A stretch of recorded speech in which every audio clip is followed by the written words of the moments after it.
Being a huge fan of modern FromSoftware games such as the Dark Souls series, Demon's Souls, and Bloodborne, I decided that it was time to dip further back into the past of FromSoftware. Eventually I'll get to Kingsfield and Shadow Tower, but while looking for the best way to play those games, I stumbled upon Eternal Ring. Being that I was able to download it and play it on my PS4, that made my choice very easy.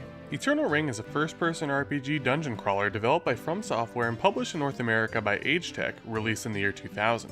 To touch briefly on the story, it centers around the protagonist, Kane Morgan. Kane is a young magician who is sent to the Island of No Return. Why was he sent there, you ask? Well, he was sent to find the Eternal Ring, a legendary artifact that's said to hold great power. And I'll let the rest of the story unfold for you from there.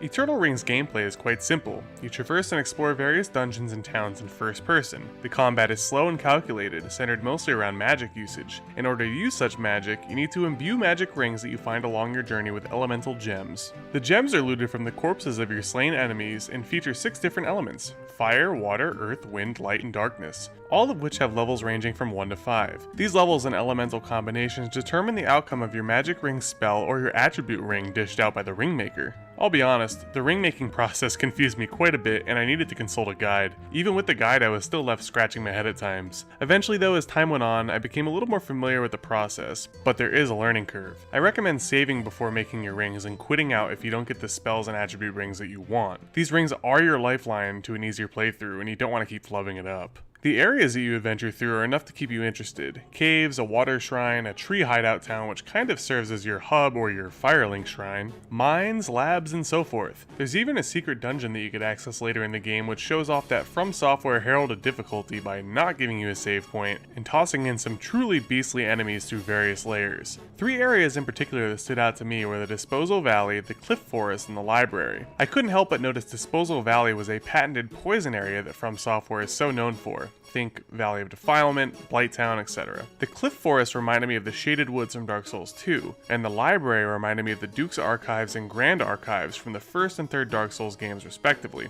It's pretty cool. The controls are tight and responsive, the graphics are decent enough considering it's a PS2 launch title, and a lot of the soundtrack stayed in my head long after powering the game off. Overall, Eternal Ring is a solid game. My main gripes with it are, it's a bit short. It can be completed roughly in 10 to 14 hours, varying on your first playthrough. At times, some of the dungeons could also be a bit disorienting, making backtracking a little difficult, but I mean, it's a dungeon crawler, so I guess that's probably the point. Magic can trivialize the difficulty. I wrecked the second half of the game with wind magic, like really bad. I wish there was more emphasis on combat with your swords at times, but past the beginning of the game, it's not so much the case. And lastly, the voice acting.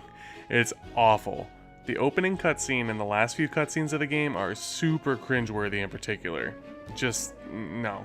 All in all, I give Eternal Ring a 7 out of 10. I appreciated my time on the Island of No Return, but as its name states, I don't anticipate myself returning anytime soon. However, if you like first-person RPGs or are a fan of FromSoftware, give this relatively short game a go.